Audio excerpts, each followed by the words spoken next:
दुनिया समझती है कि देने वाला बड़ा होता है। दुनिया ये समझती है कि देने वाला बहुत बड़ा होता है, परंतु आज की ये जो कहानी है इसमें देने वाला नहीं बल्कि लेने वाला बड़ा होता है। किसी राज्य में एक ऋषि रहते थे। वे ऐसे ऋषि थे जो एक एक कण को बीन बीन कर अपना भोजन करते थे। एक एक अन्न चिड़ियों की तरह बीन बीन कर चुग चुग कर अपना भोजन बनाते थे और उसी को ग्रहण करते थे। इसीलिए उनको ऋषि कणाद भी कहा जाता था। ऋषि कणाद जिस राज्य में रहते थे उस राज्य में दीन दुखियों की सेवा भी बहुत अच्छे से करते थे। ये बहुत पुरानी बात है, जब विज्ञान का आविष्कार नहीं हुआ था। उस समय ऋषि कणाद को अनेक ज्ञान प्राप्त हो गए थे, जो विज्ञान के तरह परमाणु बम, न्यूटन का जो नियम तब के समय में उन्होंने अपने दिल दिमाग और बुद्धि से नई नई खोज, नई नई प्रेरणा देते थे लोगों को। लोग उनके द्वारा कहे गए कथाओं को सुनते थे और उनके द्वारा जो भी सुनने को उन्हें मिलता था सबको ग्रहण करते थे लोग। ऋषि कणाद यदि उन्हें खेत का भोजन करना होता तो जिस खेत में चिड़िया दाना चुग लेती थी उस खेत का दाना वो अपने हाथों से चुन चुन कर बीन बीन कर अपना भोजन ग्रहण करते थे। एक दिन उस राज्य के मंत्री को यह सूचना हुई कि एक कणाद नामक ऋषि हमारे ही राज्य में रहते हैं और वे एक एक कण को बीन बीन कर अपना भोजन बनाते हैं और उसी को ग्रहण करते हैं। जब मंत्री यह जाने तो एक दिन बैठे हुए सभा में राजा के सामने उन्होंने इस बात को बताया और कहा कि हे राजन, हमारे इस राज्य में एक ऐसा दीनहीन व्यक्ति है जो एक एक दाने को बीन बीन कर अपना भोजन बनाता है।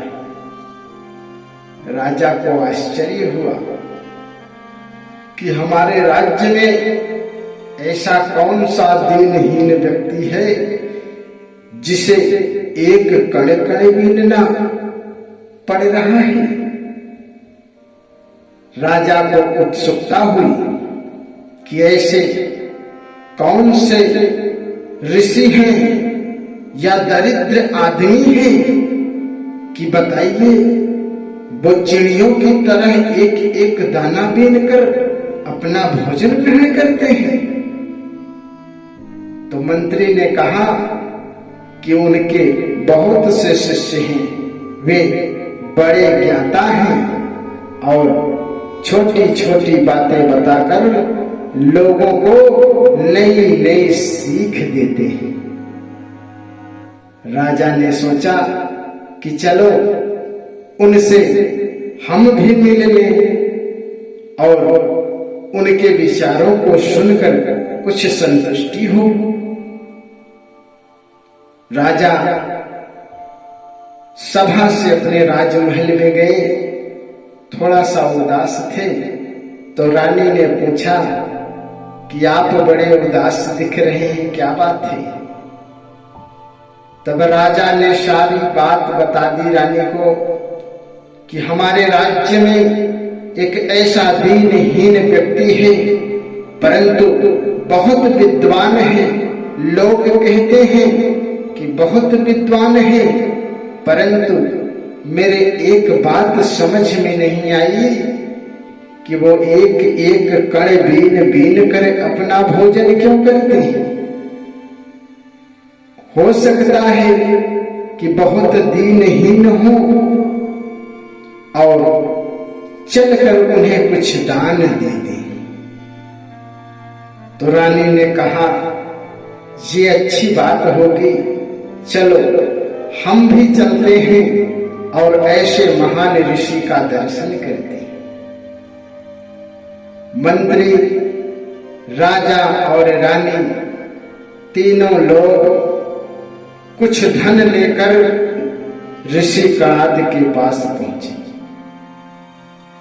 ऋषि कणाद ने कहा कि हे राजन, यदि आप संदेशा भिजवा देते तो मैं आपके राजमहल में आ जाता, आप इतना कष्ट क्यों किए?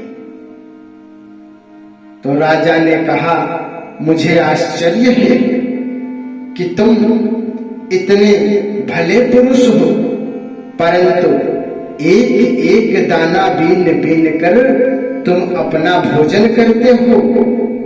मुझे आप पर बड़ी दया है। ऋषि कणाद ने कहा कि हे राजन, आपका यह दया, मेरे आपके अंदर इतनी दया है। तो राजा ने कहा, हाँ, मैं देख रहा हूं कि आपके इतने शिष्य हैं।